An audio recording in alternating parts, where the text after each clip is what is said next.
ভৌতিক ফ্যাক্ট না ফিকশন। 2019 সালে কলকাতা ও আশেপাশের এলাকায় কিছু পুরনো সিসিটিভি ক্যামেরার ডেটা অ্যানালাইজ করার সময় একটা অদ্ভুত প্যাটার্ন ধরা পড়ে।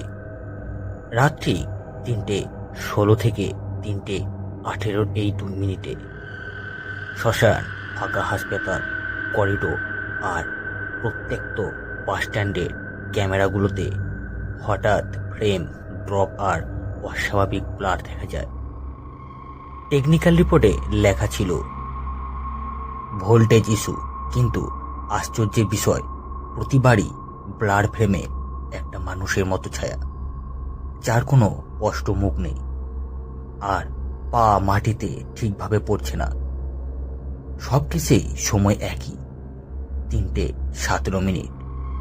এটা কি শুধুই টেকনিক্যাল ত্রুটি, নাকি এমন কিছু যা ক্যামেরা ধরতে পেরেছে কিন্তু মানুষ এখনো মানতে পারেনি?